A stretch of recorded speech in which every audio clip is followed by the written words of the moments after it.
Hello and welcome to Gardener's World. You may have noticed that we're somewhere a little bit different. Adam and I are in Norfolk for a rather special programme that's set in the grounds that surround East Ruston Old Vicarage. And it's a private garden that has been lovingly created over the past 50 years. I think we're in for a great one because we're going to spend some time with Alan Gray and Graham Robeson, the owners, plus the gardeners, some volunteers, and get under the skin of what it takes to put a garden like this together and then look after it for that many years. And we'll be sharing tips and practical advice along the way. Also, coming up on today's programme, we visit the Peak District as Rekha gets to grips with the challenges of her new garden. Like many, this year has been blighted with failures. My first and second sowing of squashes were either eaten by slugs or succumbed to cold. This is my third sowing. We meet a couple from Walsall who have transformed their garden into a lush green oasis. Our garden's called 50 Shades of Green for obvious reasons. Yeah. We do love colour. Yeah, we do love colour, especially green. Yeah. And Carol continues her mission to get us all growing plants for free with a masterclass on propagating root and leaf cuttings. This anemone in its native habitat is a woodland plant. It sends its roots out just under the surface of the soil, and it's that I want to exploit.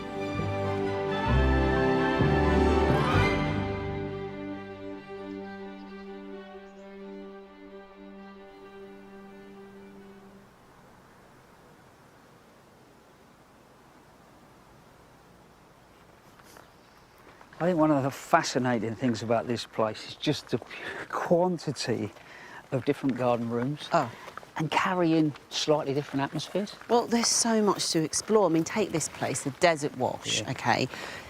We're 1.5 miles from the North Sea, about 16 miles from Norwich, yet they've managed to create this Arizona-inspired arid desert because it's so mild and warm. Yeah, I think rainfall, they have about 20 inches a year. But straight away, what catches your eye is the diversity of plants. It just seems completely mind-blowing.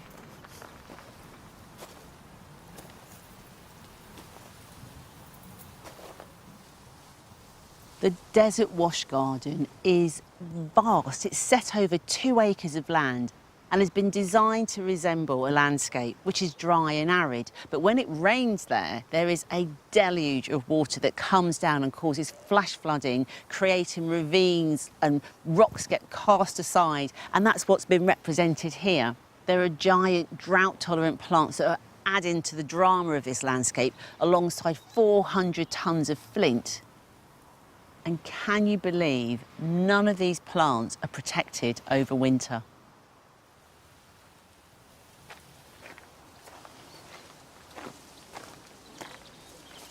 If you did want to create something like this, the group of plants here that fascinates me are these ones here in front of me. Things like the verbena, the Californian poppy, the verbascums. All the plants that will self-seed around your garden, things like the short-lived perennials, the biennials and the annuals. Plants that years ago I used to think, well, they're hard work, aren't they? They're just going to keep doing their thing, and I've got to go out and I've got to maintain it. Whereas now, they're go-tos. Because of environmental change, and we don't know whether we're going to have a cold spring, a warm spring, a dry spring, a wet spring, some of the plants in your garden, are going to suffer, and you're going to lose mainstays over the coming years. But these that seed, hit the ground, doesn't really matter to them what sort of spring we have. They always seem to, at some point in the year, pop up and do their work. So for me, these are joyous. I let them do their thing around the garden. They bring a freedom, which I love, and then I go in and I edit. And I think they're a group of plants that we really need to go back and visit. This is an amazing space, and it's just one of many here, which is incredible. From a bare scrap of land, this garden began 51 years ago when Alan and Graham bought the derelict Old Vicarage, which was built in 1913 during the arts and crafts era. Alan and Graham, without doubt, this garden is a labour of love, and your passion Is this all throughout the whole space? Well, I think yes it is, because we do have a passion for it. We regard the garden, I think, as our kind of sheltered place against that ever more hostile world out there. Kept me sane all my life. Yeah. And just tell me, how did you start with that blank canvas? What was the sort of starting point? It's an arts and crafts house, and we wanted to make a garden in sympathy with the architecture of the house, and so therefore we decided to make outside rooms. And how do you split the gardening now in terms of the role between the pair of you? What do you do? Who does what? He shouts and I run. No, I think you know, we have our roles that we fall into. I mean, Graham's baby is the desert wash, and he's continually working on that. And I'll design a piece of garden, and there's bare earth, and you can't stand bare earth. It gets planted. Really? I think I can agree with you on that, Graham. I'm sort of worried about standing still in case all of a sudden I'm planted up. Well, Adam and I are here today to get involved, so I'm hoping that we can be of some real help to you. Set within the meadows and woodland, there are over 20 garden rooms filled with plants, including the King's Walk, Catalpa Garden, Mediterranean and exotic gardens, to name just a few.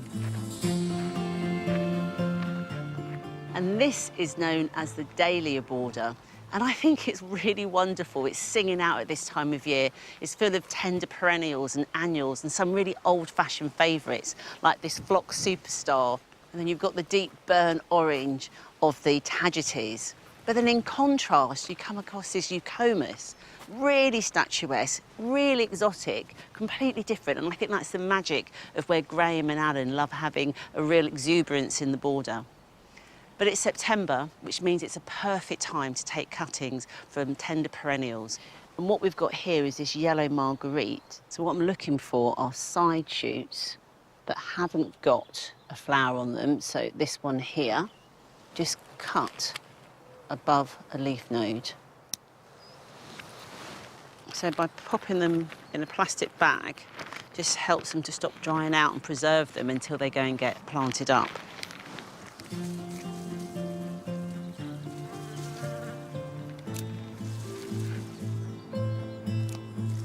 It's best to take your cuttings early in the morning when the plant is fully hydrated and use the material quickly.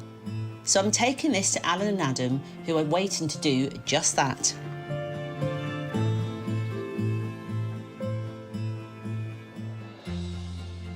The first thing I need to say, wow, what a garden. Thank you. How did you get into the gardening? Oh, well, I knee-high to a grasshopper at Granny's house, and I mean, I started gardening maybe by 4, 5, 6, something like that. By the time I was about 8 or 10, I had 3 gardens, one at each grandparent's house and one at my house. Interesting. So I had my first little plot on Grandad's allotment with my name written on it. Yeah, So that's so important, isn't it? yeah, it certainly is. Yeah. But I know you do go out and obviously, you know, you like to shop and get the new bits, but also this is a bit of a passion, isn't it? Yes, it is. And quite often when I buy a plant, I don't buy a plant, I buy 2. One to look at and one to cut up. Brilliant. Well, I buy the cutting and seed compost in a bag, and then I mix it with vermiculite, which you can see here. Which is little clay particles. Yeah, and that is to actually make it much more free draining, so it stops it getting clagged together. Fill it full, tamp it down like that, give it a jolly good watering, a couple of hours or an hour before you're going to use it, let it drain, and then we're good to go. Cool. Now, I'm the apprentice. Slightly aging, admittedly, all right? But you demonstrate the cuttings, and then maybe what I can do, if I've got my pencil, you can pass them over, and then I will... that's a good idea. Well, here we have cuttings of an Argyranthemum. Yep. This one is called Jamaica Primrose. So you take your cutting. I've got a very sharp knife here, clean blade all the time. Hygiene is the most important thing of all, so I mean, that gets cleaned. And then you make your cut just below a leaf node. Oh, there we go. You got your leaf node there. Right, remove the lower leaves, and then I do a bit of hairdressing. Lovely. Yeah, interesting. Because, see, at this point, I would go straight in there. You don't, do you? Well, that, put it in, it's a race between rooting and rotting. Yep, yeah. I want to win that race. Yeah. Yeah? I like that. So I'm going to use everything in my power to make that root. So in this hormone rooting liquid, Turn it off. and it's over to you. Over to you. And then we're just going centre of this. Yeah. Job done. and then I put that on a mist bench. Yep. But before it goes to the mist bench, I do this. Good. So actually you're stopping that loss of water. Yeah, exactly. That's the most important thing, because once a cutting wilts really, really badly, it's got no way of getting up again. Yeah. So you've got to stop it wilting in the first place. Yeah. So shall we do a few more of Yeah, these? go on, you carry on, you carry on. Well, what other cuttings would you be taking this time of year? Anything and everything that is tender perennial. Diascias, Yeah. osteospermums, On that note, how many cuttings do you think you take in a year? hundreds if not thousands, I think. Yeah, I mean, yeah, a massive amount. You know, Graham and I, we bought the old vicarage, and you know, it's in the 1970s, two gentlemen sharing with something of a novelty. Yeah. You know, there was, shall we say, a degree of interest. Yeah. And then somebody came along from the Norfolk Gardens Trust and asked us if we would open our garden for the charity. And we had a rude awakening that day, because I think 1,383 people turned up. Wow, and you thought how many were going to turn up? I didn't think anybody bothered to have a look. Not at all. Was it that sort of went, actually, you know, we've got something here, or was it later on? How did it work? All these people turned up, and I said to Graham, you know, people are going to come and visit this garden, let them come. Yeah. We'll open one day a week, and it'll help pay for an extra pair of hands. And it did. Incredible thing to be able to share. Yeah, that with. But that's the beauty of it. Yeah. That's the last one, is it? Yeah, it is, man. It is, man. We've done it. Look at that. Well done. Nice uniform. Hey, not bad for an old boy, eh? No, not bad for an old apprentice. Yeah, exactly. I'm here in the vegetable garden. It's a productive space and supplies Alan and Graham with produce all year round. In September, the harvest is plentiful, and the focus turns to crops that will withstand the colder months ahead. I'm planting out oriental greens, which is going to be great in the winter time. They're very hardy and really great in salad. So I've got some taxoi here, and I'm just putting in red mustard, which is actually quite a peppery leaf. I'm going to get some mizuna in as well. These are brassicas, so they are from the cabbage family. And the great thing about them is that they are cut and come again. So through sort of autumn into winter, they're going to be able to keep providing food for the table, which I think is a really lovely idea. They are fast growing, and looking around the rest of this garden, it's a good thing that they are, because they need to catch up with the abundance that's in this space. Next, we visit Rekha in the Peak District and see how she's taken stock of her new vegetable garden after a very challenging season.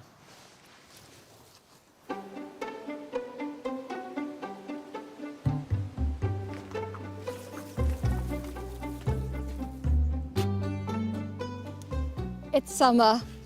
I'm finally lifting my potatoes, and it's been a very good year for them.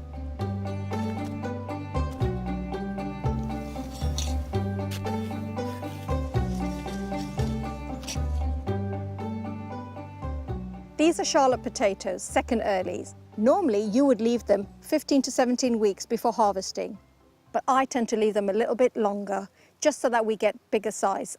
One trick I've learned when growing potatoes is add a layer of leaf mold in the base of your trench before planting the seed potatoes.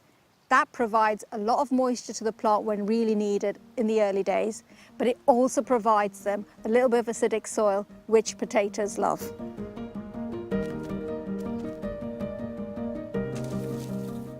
They have romped away this year, one of the few things to love all the rain. But not all things have fared so well.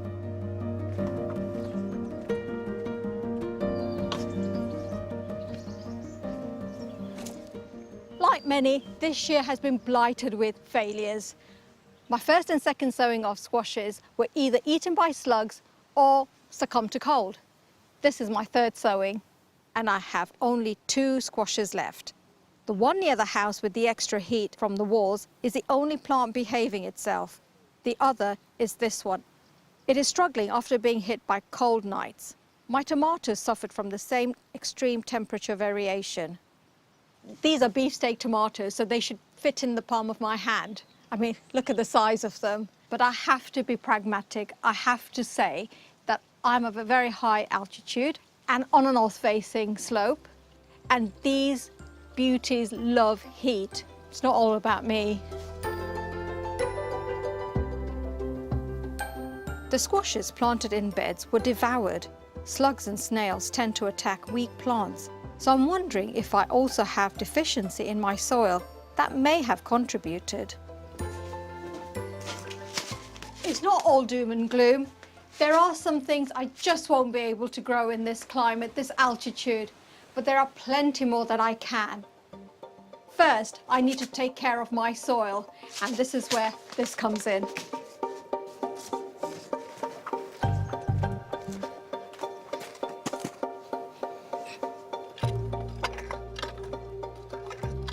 Rather than leaving my soil bare over the winter months, this year I'm sowing green manure.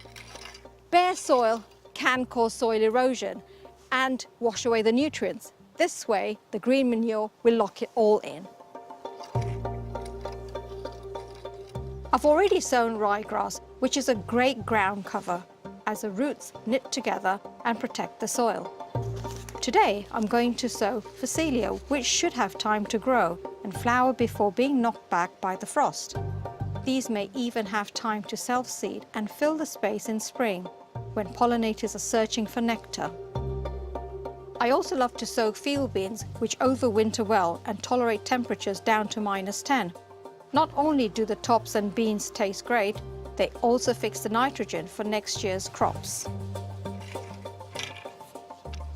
In the spring, I will chop back all the green manure, incorporate it back into the soil, and it'll be ready for the next plants to take all the nutrients back in.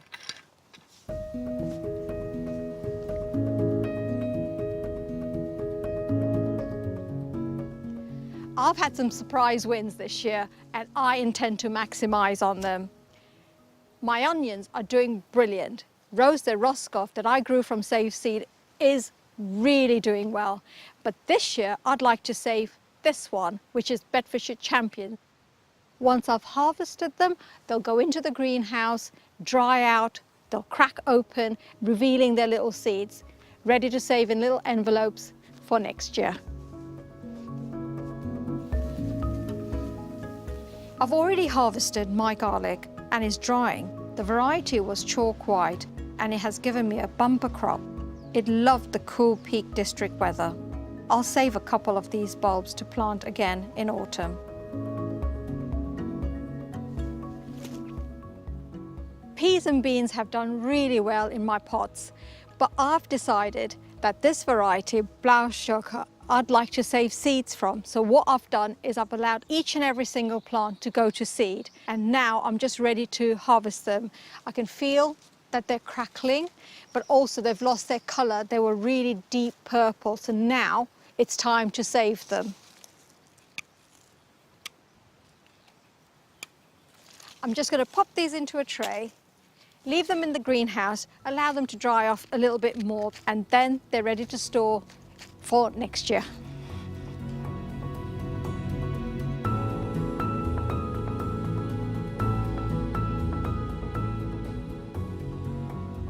I'm going to continue experimenting too. I'll be sowing my winter salads as well, but how about sowing something different? A pot of carrots.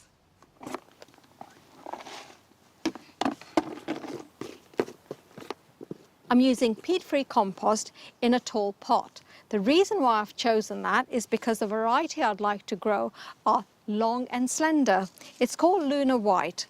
I'll make 3 rows in this pot. And in between my rows, I am going to have spring onion. Now, outside, I tend to grow the two together because they're a great companion plant. The spring onion are very, very strongly scented and they keep carrot fly away. I don't need to really do that because in the winter months, I'm not expecting any pests. The spring onions give me a second crop. It's growing more things in a small space. I'll keep these outside until they have germinated. And as the weather turns, I shall move them into the cold greenhouse. And hopefully, I'll have fresh carrots over winter. Well, that's the plan. For me, gardening is all about experimenting. With successes come some failures, and this year has been one of those years where it has challenged me. I think it has for a lot of us, but us gardeners are made of stronger stuff, and next season can only get better.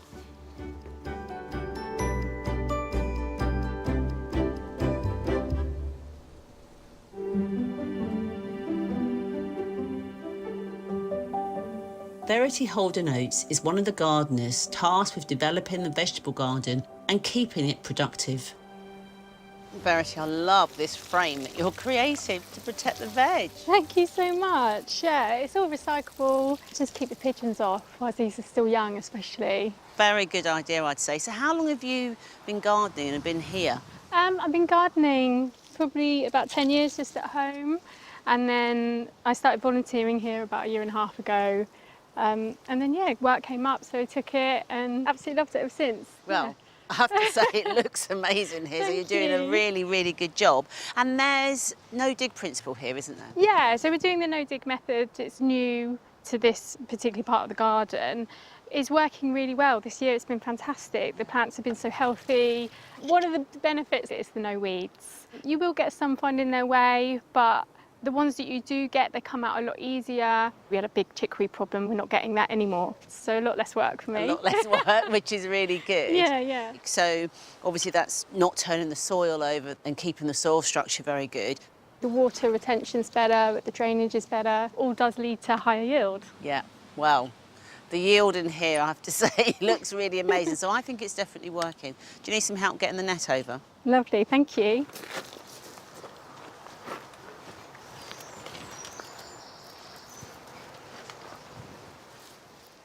The flowers in this garden, Verity, are just beautiful. They're doing a good job as well, aren't they? Yeah, so they're going to attract in all the pollinators, like our bees. And we've got things like the garlic chive here, which not only do they look good, they've got a really strong smell that keeps pests away from things that they want to munch on otherwise. So the more flowers you can get in here really, really helps, makes a difference to the biodiversity of the garden. Yeah, well, that's companion planting for you. It certainly works.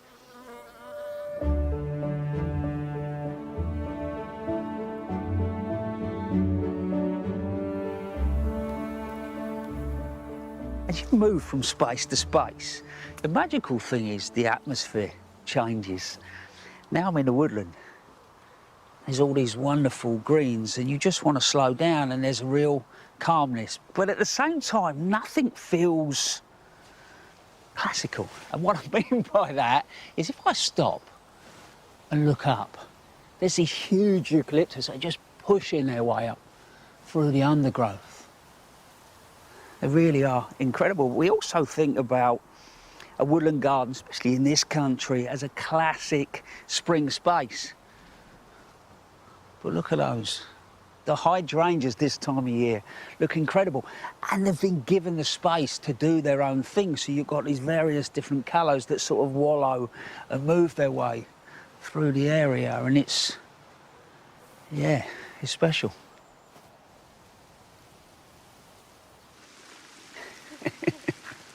I wasn't expecting that. Feels like you've come through the wardrobe in Narnia.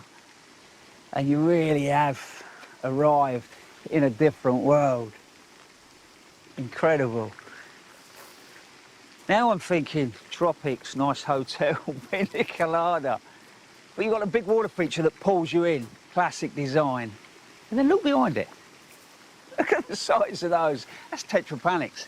If I grew those at home, the first winter, frost, bang, straight back to the ground.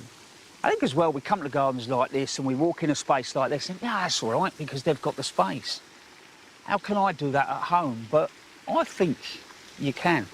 A lot of these I would grow in pots.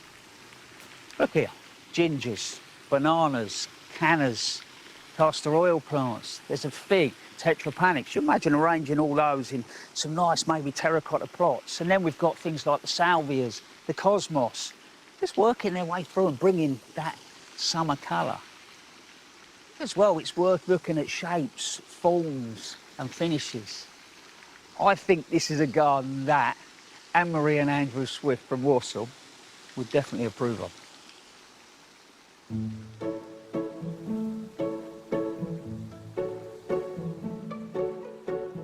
Andrew and I met online, didn't we? We got together in 2008. Yes, we did. And we clicked straight away. But the one question I forgot to ask Andrew was, do you like gardening? Yeah. So it wasn't until Andrew moved in That you asked? that the question came up. Yeah. And I said, are you a gardener? Do you like gardening? Should have seen her face when I said, I've never done any gardening in my life. I got a little bit precious about the garden then. I'd already been here since '97, so I'd got an established garden, although it was just lawns and borders. And everywhere I stood on the garden, he said, don't stand there. There's some blood balls under there. Don't stand there. You tagged on to my interest in it, really, Yeah. didn't you? It was almost like, well, if I don't go out in the garden and help and join in, Yeah. then we probably weren't going to see each other very often.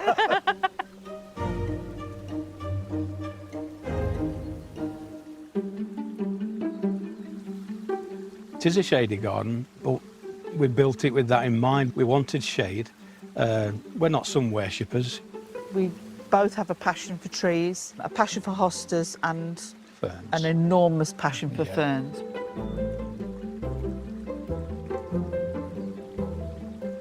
We've got over 200 ferns in the garden. This one here is my absolute favourite. This is Ethereum Felix Femina. Common name is Dre's dagger. The crisscrossing on it is very unusual. How can nature make something so complicated as that? We love the shade. Yeah, we do. We like the shade. Yeah. Yeah.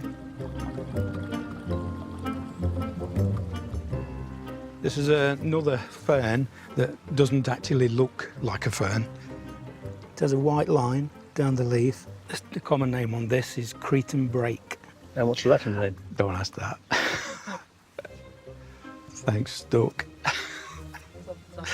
Terrace critica albulinata. Albulinata, white line. Albulinata. Albulinata. What's the Latin name of this fern? The Latin name is... Oh, come on! I like to learn them, I just can't remember them. That's why we have so many plant labels. The Latin name of this fern is Terrace critica albulinata. Who's the head gardener? Anne-Marie head is gardener? definitely the head gardener. Yeah, she tries to play it down and say that she isn't, but she is the head gardener. She's got the most knowledge and experience of us both. Very kind of you to say so. Yeah, I'm the apprentice. We love trees. Yeah, we do. That's why we've got so many. Some are in pots, but most of them are planted in the ground. We chose a cedar especially. In fact, that's my favourite tree, just because of the form of it, how it splits into two. It's just a beautiful tree, but it still lets the light through. Yeah. The honey locust. Yeah, That's very airy. Yeah, beautiful colour, light canopy. Yeah. We've got about 65 trees in the back garden. Of them, this is one of the most beautiful ones. This is the Acer conspicum. These are the seeds. Stunning. The colour of them, the lime green. And the leaf, when they come out, when the new ones emerge, they've got a pink tinge around the edge of the leaves.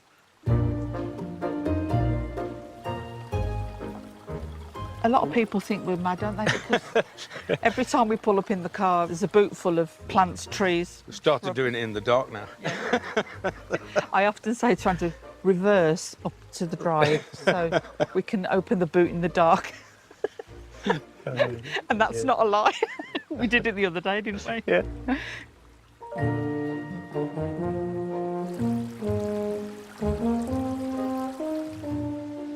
This is my favourite tree. This is a Korean oak, Quercus dentata, Carl Miller.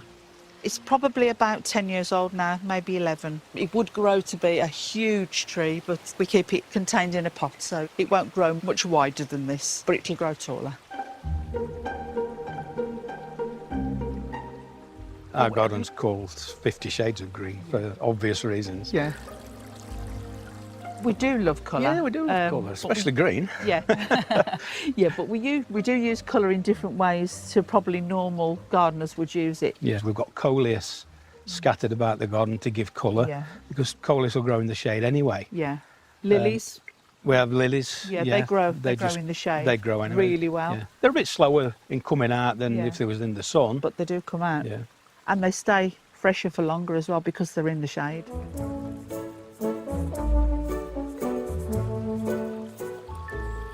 This is my favourite part of the garden. We decided to get rid of the shed. We thought we've got 4 metres square there of potential planting.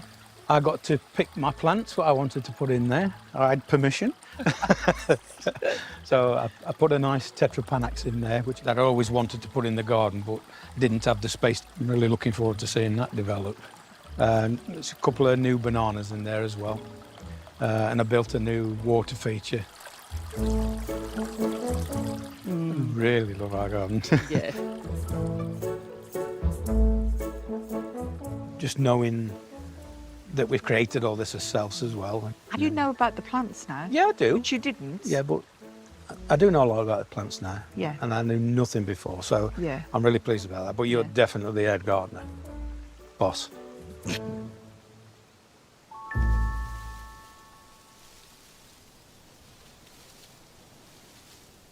We've still got plenty to come on today's programme.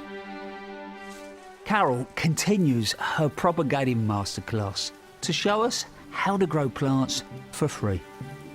All the plants that we're propagating from leaves are really sort of woodland plants. They all grow in shade, so it's vital that they don't go into direct sun. And Arit is creating a late summer container with Alan to keep the colour going well into October.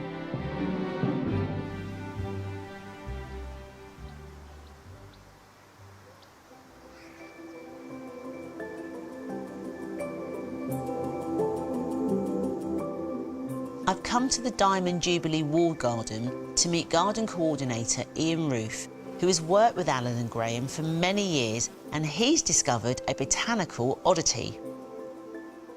Ian, this is it. This is what you found then? This is our bistorta, our persicaria, which has sported. It's produced some variegated shoots on a green plant, and it's something we're going to do something with later in the season. So, do you like it? Well, I've got to be honest, I'm not normally a variegated girl, but this is actually quite delicate. I could actually, I mean, I love persicaria, but it's quite delicate, so I could get my head around this. So what will you do in order to be able to sort of keep the longevity of it going? Well, because it probably won't come true from seed, like most variegated plants, this will need to be propagated either by cuttings or by dividing the rootstock. The important thing to remember is that all variegated plants you buy from garden centres and nurseries are clones of their parents. They're genetically the same material that's passed through in order to keep that colouring in the leaf. So we've got a bit of work to do, but I think it's got great potential. Well, the pressure's on, because we'll be expecting to see this now, not only here, but hopefully in other gardens around the country. And hopefully in yours. Well, that would be really good.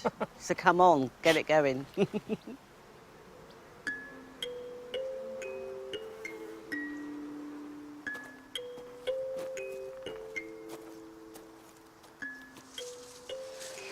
So I'm just helping the volunteers here, going through the borders, deadheading, just to see if we can squeeze a little bit more out of the flowering season.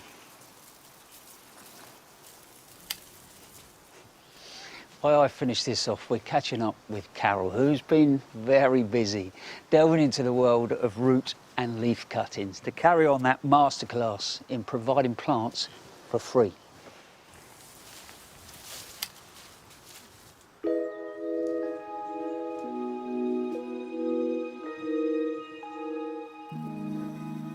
I've been longing for you to see this bed and this sort of collection of wonderful plants. This is my plants for free bed. So all season I've been propagating all sorts of plants by many different methods. I've done division, I've taken cuttings, grown loads of stuff from seed. And one of the things I've grown from cuttings is this. I'm really quite proud of this, Nipita, because it was tiny little basal cuttings. If I tip it out, can you see that's where the original cuttings were? And it's just made such a beautiful root ball now. And I know as soon as I put it in here, it's going to absolutely go for it. I'll be taking cuttings from my cuttings before you know where you are. Well, just over the other side of this bed Some plants have popped up that I'd completely forgotten about. It's an anemone, but it's very fortuitous really, because it's going to help me to demonstrate how you can grow new plants for free from parts of the plant that you never ever dreamed of. Roots in that case, and also from leaves. This anemone in its native habitat is a woodland plant. It sends its roots out just under the surface of the soil, and it's that I want to exploit.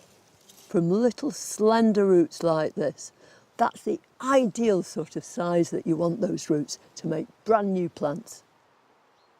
Now there are two kinds of root cuttings, and these I like to call horizontal. All along these roots there are nodules, and every so often up will come a brand new shoot, and that is going to make a whole separate clump. So we're going to exploit exactly what the plant does in nature and use it to our advantage. I'm going to cut it into sort of bite-sized pieces. Just about an inch long, that's all you need. I'm just using a half seed tray. It's full of really good compost. Lots of extra grits. Always when you're trying to take cuttings of whatever kind, it's a good idea to incorporate more grit because it makes the whole mixture more open, more freely draining. I'm going to put them in a nice warm place, reasonably bright, but out of bright sunlight. Keep it reasonably well watered. As soon as you see new shoots coming up, hesitate. Wait another couple of weeks because the shoots will come up first and then the fibrous roots, the feeding roots, come later. So a couple of weeks after that, take them out individually, pot them on, and then keep growing them on and eventually put them out in your garden. Now, you might think from what I've been saying that the only plants you can propagate from root cuttings in this way are anemones. Not a bit of it. This geranium sanguineum will make the kind of roots that you can use for root cuttings, and you can make more geranium sanguineums from these roots in exactly the same way as you made the anemone. So those are all horizontal cuttings, but there are some completely different root cuttings you can take too. They're vertical cuttings. Instead of going across, they go up and down. So this is a very handsome acanthus. It's Acanthus spinosus, and it is really spiky. All I'm going to do is take these roots off. I'll go in like that.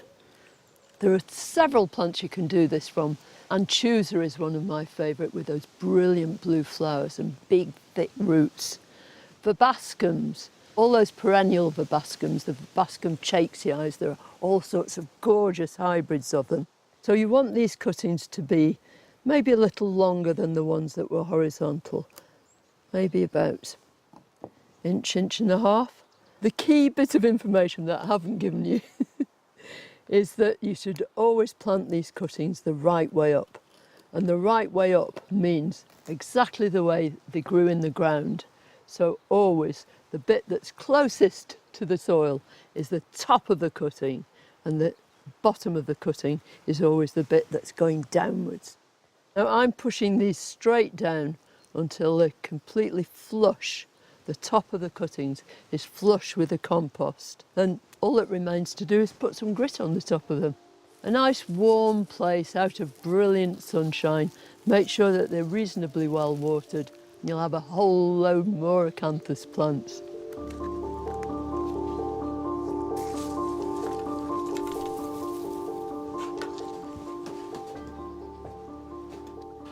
Another unexpected way of actually making more plants for free, leaf cuttings. Now it's very often used with house plants, begonias, streptocarpus, all these gorgeous things which are grown either for their foliage or for their delightful flowers. Fewer and fewer people have got their own gardens, and this is a way of bringing the outside inside and enjoying something green or very flowery. I want to start with this glorious begonia. This is a form of Begonia rex. This one's called Dark Eyes. What I'm after, what I want to select, is a leaf that's full grown, it's properly mature, but it's still fresh and young, like that. It's really important where you cut. All plants have the ability to change one kind of cells into another. In this case, we're hoping that leaf cells are actually going to become root cells and capable of producing new leaves too, so a whole new plant. And the hormones that actually help that process are concentrated where the veins meet the leaf. So I want to expose lots and lots of those veins and plunge those into some compost. If I actually turn it over, it's much easier to see where these veins are, much more clearly visible.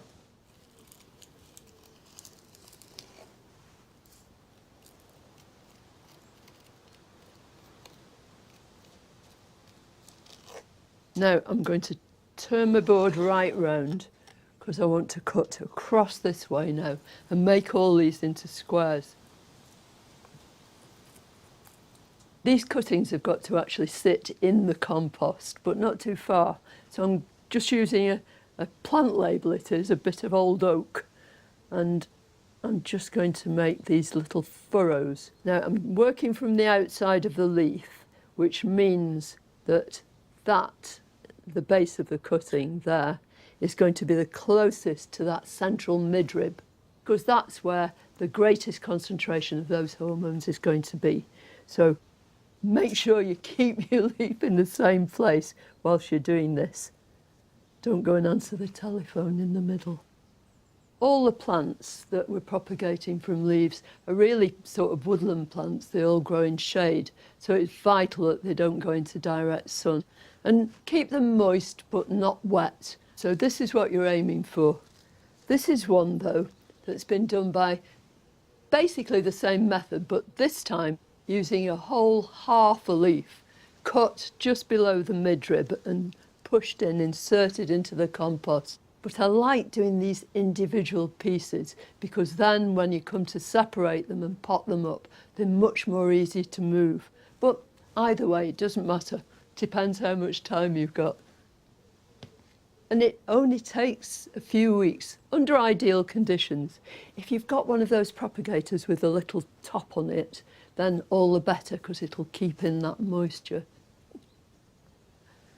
Isn't that just absolutely beautiful? It's a streptocarpus called polka dot purple. Now, my mum loved streptocarpus and she was always propagating them. She did it in such a straightforward way, just taking a leaf, cutting it up in sections, but there's an even easier way, and that is to take a whole leaf and just divide it in two, leaving the midrib in the middle. So you've got two equal slices and then just inserting them into the compost.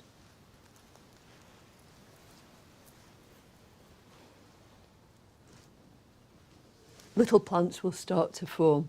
Once you feel they're big enough to handle and you've got several of them along there, you can take them out, detach them very carefully from the big leaf, which by that time will have started to fizzle out, and pot them on individually. People talk about folk having green fingers. Well, I don't believe that. I think everybody's got green fingers. I think everybody can propagate plants. After a whole season of propagating plants for free, that growing cycle comes full circle. In the spring, we started sowing seeds, but next time we're going to be collecting them from some of the plants that bring us so much joy in the garden.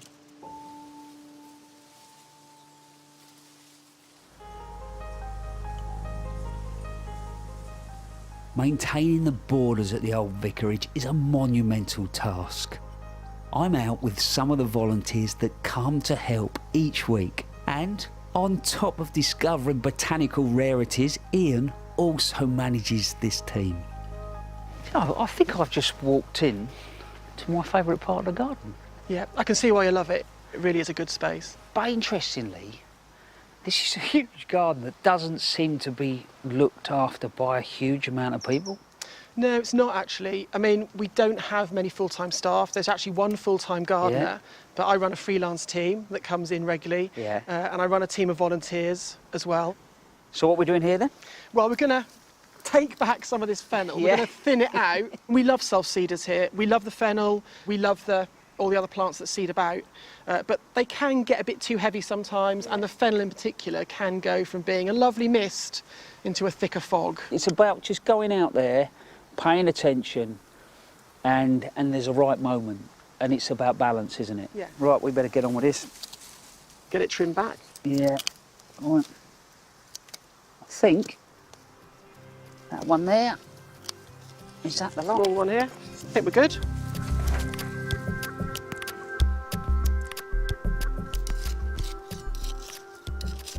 Hello, Alison. Hiya. So what are you doing? Just trying to add a bit of light colour to the border? That's right, so that the gardens look good right up until October. Yeah. And I suppose as well, I mean, if we're sort of adding tender perennials to the garden, most people will be thinking, why are we doing it this late? But actually for you, your weather will roll on, won't it? Exactly. It's really important that the gardens go on looking really great. It seems the volunteers do play a huge part in the garden here. I think so, but I'd be biased, wouldn't I? No, I think just talking to sort of Ian and whatever, I think, you know, things would struggle without them. Yes, I think so. Yeah. Yes. So how long have you been here volunteering? Oh, it's getting on for 2 years now. Yeah. I've always had gardens. Yeah. So this is just such a magical opportunity. Yeah, I mean, it is a magical place. It's such a privilege to be here all the year round. So you're telling me you're even here on the days when that wind comes from the east? Absolutely. I take my hat off there.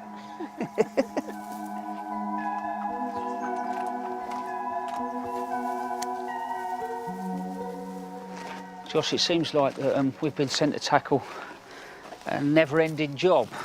Is that Yeah, right? indeed. You got mare's tail all the way through here. Yeah. Which is a real pernicious weed. People get this in their gardens at home and That's right. panic. All we can really do is just to get rid and lift up as much as we can. Unfortunately, this is pretty much going to be more or less like a job, just permanent job for life. Like painting a fourth bridge. Yeah. You just finish and you start again. So literally all we're doing is constantly lifting it, and then that's going to weaken the plants. I suppose as well, this is a job you do little and often rather than trying to do too much at once. Yeah, it's a big garden all to itself. So how long have you been volunteering here? It's been around, I want to say, 10 months. So do you think now, is it something that you would quite like to do for a career, or? If anything, I'd like to eventually be part of an established gardening team, especially after my experience here. Yeah. That's brilliant, mate. It's brilliant. So we could come back here in years to come, and you could be running the place. I mean, who knows? Like, that would be a dream all to itself. Exactly. Yeah. We won't tell Ian at the moment, eh? You know. Across the garden, there are over 10 miles of hedges that need to be cared for, as well as some impressive topiary.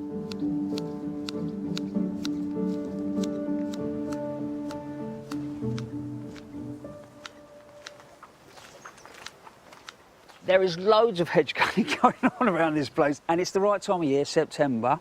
Topiary, there also seems quite a lot of that, and from what I understand, you're the man. Well, I certainly do an awful lot of it, yes. It starts early in the spring. We'll spend the winter months crown raising, shaping trees, which I really enjoy as well. So you've always got a pair of cutters or a saw or the shears in your hand for 12 months a year. So how did you get involved?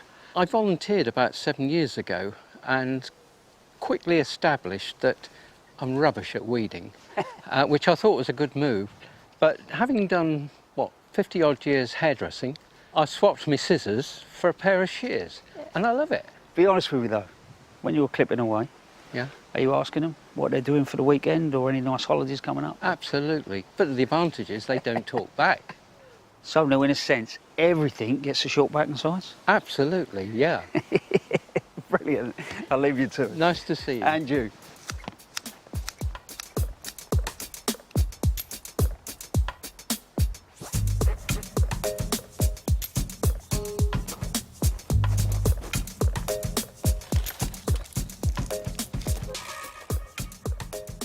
Alan, here's some more of your pelargoniums. No, thank you very much. Just pop Actually, them I think here. we were fairly lucky to get those at this time of the year, because normally they'd finish by now. I must say to you, the containers across this garden are phenomenal. The amount, number one, but they are planted so beautifully. You must have containers for every aspect. Oh, yeah. In the I garden. mean, north, south, east, west, and then, you know, then some. Yeah, yeah. Guess it starts with the compost. I'm Yeah, the intrigued. compost, and we make that ourselves. It's actually made of green waste. And what I also add to that, here comes Gray's list of secret ingredients. Never waste a molehill. Gather up your molehills, and I mix it in with this. OK. I don't have molehills, so I could use this like a loam-based compost instead. Exactly, equally as good. Yeah, yeah. Put half your green waste in there, Yeah. half molehill, and then I scatter my bits and pieces on. You can see that there's vermiculite in here. Yep. And then there is a scattering of blood, fish and bone, which is a wonderful organic fertiliser, as you know. And the last one of all is wood ash. Ah. And wood ash also is quite a good deterrent from escargot. Ah, l'escargot, and we know about l'escargot. Right, well, today I'm going to be using this little butylon here, which is beautiful orange colour, lovely red throat there. I hope when I've grown it for a year, it will sort of kind of open up and smile a little bit, because to me it's a little bit tight and a bit nipped up. Yeah. Well, so that is your sort of main star plant that's going to be in here. Yeah. So what we can start with? The salvia, I think. Yeah. Do you see these lovely red flowers here? Yes. Well, when the red flowers are gone, you've got these calyx that are left behind, look. So you've still got a bit of decoration. Calyx lasts longer and longer. And when I put this in here, once it's sort of got its roots free, what I'm going to do is I'm going to just scrunch this up. Because this obviously looks quite brutal, but really it's stimulating the roots, isn't it? Exactly that. Yeah. Which will make it go out into this lovely soil mix I've made. And every little node here is going to produce a new shoot. And this will take us right the way through until the end of the season. See, this is it. This is all about longevity for you, isn't Yeah, it? it is. And Yeah, not it is. never putting that garden to bed. God. It's an anathema, dear. How could I ever say something so awful? Well, it's what people used to do, because, you know, you used to think, you get to the end of September, Jack Frost would come knocking and, you know, your bedding plants would get frosted. That's it. Today they don't. Well, of course, and also as well, you've got a nice mix of perennials as well that are in here, so that kind of will keep things going. This plant is Ageratum petiolatum, and I'm going to put this next to the salvia. Well, here we have Helichrysum petiolatum. This late in the season, I'm going to plant it on the back edge here. OK. And that will allow some to trail over. But what I'll do is I'll train some of these. Oh, nice. So they then come out of the top. I think we have a bit of contrast. Let's have that Persian shield on the end there, shall we? Oh, look at that leaf. I mean, isn't that amazing? Shall we have that Plectranthus on the end there? OK. Foliage always lasts longer than flowers. So, you know, flowers are ephemeral. They can go over fairly quickly. But foliage is important. And this plant here in particular will make a great rush of foliage that falls over the edge there. Tradescantia maiden's blush. So this is a Granny's windowsill plant, I call it. Because she had that when I was growing up. Now, shall we have some of those pelargoniums? Shall we? Come on. It seems a shame not to use treat them, doesn't ourselves. Yeah, I love that now, because now it's talking to the butylon. And this is an oxalis. I think that the one colour enlivens any group of planting is lime green. So, because these are complementary colours, they're on the other side of the colour wheel. Yeah, exactly. So you get that real sort of zing, they play off and each you've got other. some nice red stems, pinky red stems in there as well. In shade, that would be perfectly lime green. But here, it'll get some sun and it'll be absolutely lovely, and that is my pot. There you go. All done, looking great. But the onward care is the key bit, isn't it? What do you do? With a container this size, I water it every other day, because everything is jammed together. They're going to use the nutrients very quickly. And it's fed at every watering, but at half strength. OK. Probably somebody's going to shoot me down on this, but my theory is that if this pot has access to nutrients on a continuous basis, it's going to continue to grow. If it doesn't, it may go stop, start a little bit. And I don't want that. So I want to keep it going for the rest of the season. And I think this will happily take me right the way through until the end of October when the garden shuts and beyond. Oh, I'd love to come back and see it. Open invitation, Arit. Thank you. That's what I was hoping for, really.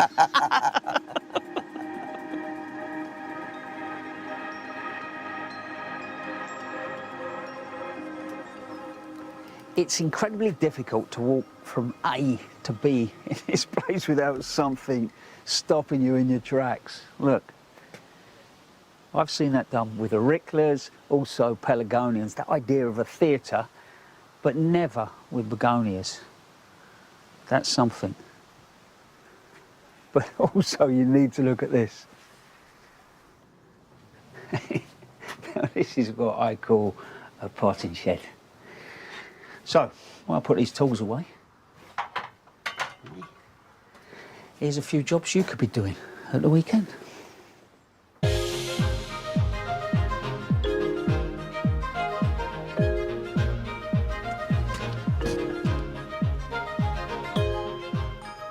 Autumn is a key time for dividing plants, and we're moving this hardy geranium to a different spot. Cut off all the top growth. This may look drastic, but trust me, it will help. Dig up the plant, taking care not to damage the roots too much. Then, using 2 forks back to back, split the clump into 2. Move it to its new home, making sure it's planted at the same depth as before. And keep watering over the next few weeks, especially if the weather turns dry.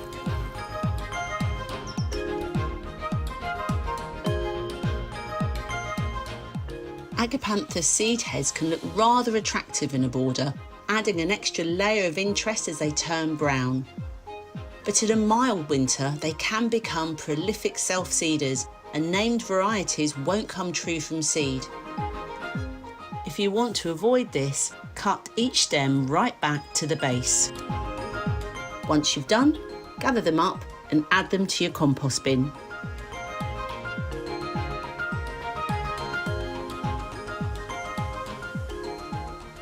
Apples are starting to ripen now, and while the timing of this will depend on where you live and the variety you're growing, it's worth keeping an eye on their progress.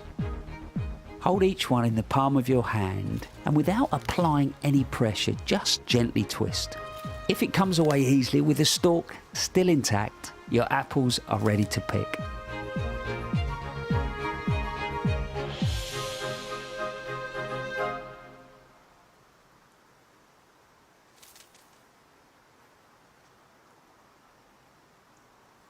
What an incredible day. I have absolutely loved it. Just fantastic, so good. Yeah, I totally agree. But I'm afraid that is it from us this week. We have to say a huge thank you to Alan and Graham and all the volunteers for inviting us into the garden.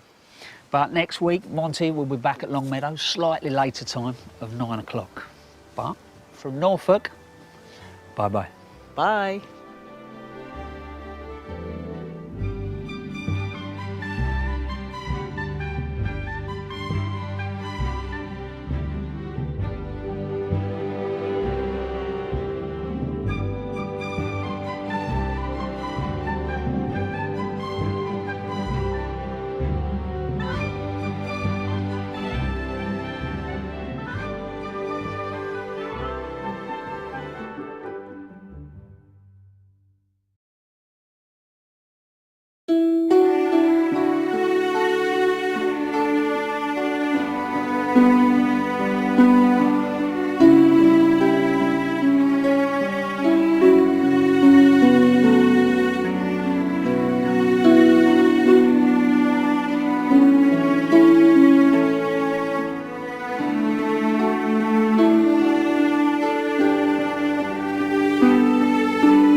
you.